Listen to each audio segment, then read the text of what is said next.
দাবিতে আজকের আমাদের এই অবস্থান কর্মসূচি। আমরা একজন এক কলেজ থেকে বিভিন্ন মানুষ ব্যাকগ্রাউন্ড থেকে এসেছি। আমরা আমাদের কণ্ঠস্বরকে জাগিয়ে তুলতে চাই। আমরা ঢাকা বিশ্ববিদ্যালয় প্রশাসনকে পৌঁছাতে চাই এবং তাদেরকে বলতে চাই আপনারা অনতিবিলম্বে সেকেন্ড টাইমের মতো এত শিক্ষাবান্ধব একটি সিদ্ধান্তকে আপনারা কেন আটকে রেখেছেন, কেন বন্ধ করে রেখেছেন। ঢাকা বিশ্ববিদ্যালয়ে 2014-15 শিক্ষাবর্ষ থেকে সেকেন্ড টাইম বন্ধ হওয়ার পর থেকে প্রত্যেক বছর শিক্ষার্থীরা আন্দোলন করে যাচ্ছে, সংগ্রাম করে যাচ্ছে। যখন স্বৈরাচার ফ্যাসিস্ট হাসিনা আওয়ামী লীগ রেজিম যখন ক্ষমতায় ছিল, তখন ছাত্ররা যখনই রাজপথে নেমেছে, যখনই রাজু ভাস্কর্য এসেছে, দাবি আদায়ের জন্য যারা কোর্টের দরজায় দৌড়েছে তাদেরকে হয়রানির শিকার হতে হয়েছে, তাদেরকে জেলে যেতে হয়েছে, তাদেরকে ছাত্রলীগের হামলার শিকার করতে হয়েছে। আমরা দেখেছি 2014 সালে যখন সেকেন্ড টাইম বন্ধের ঘোষণা দেওয়া হয়, তখন আমাদের ভাইরা রাজপথে নেমে এসেছিল। তাদের উপরে ছাত্রলীগ অতর্কিতভাবে হামলা চালিয়েছিল, তাদেরকে রক্তাক্ত করেছিল। এখন সেই স্বৈরাচার বাংলাদেশে নেই, সেই স্বৈরাচার পালিয়েছে দেশে নেই।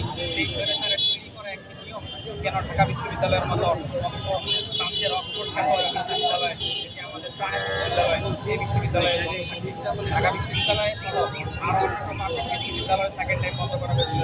কিন্তু ধাপে ধাপে সেই বিশ্ববিদ্যালয়ের মধ্যে সেকেন্ড টাইম চালু করা হলেও এখনো পর্যন্ত সেকেন্ড টাইম বন্ধ রাখা হচ্ছে। আমরা যখন ঢাকা বিশ্ববিদ্যালয় প্রশাসনকে জিজ্ঞাসা করি সেকেন্ড টাইম কেন বন্ধ, তখন তারা বলে তোমরা কোর্টে যাও, তোমরা আদালত থেকে নির্দেশনা নিয়ে আসো, আদালতের আদেশ নিয়ে আসো। আদালতে যখন আমরা যাই তখন আদালত আমাদের বলে ঢাকা বিশ্ববিদ্যালয় একটি স্বায়ত্তশাসিত বিশ্ববিদ্যালয়, আমরা এদিকে কোনো হস্তক্ষেপ করতে পারবো না।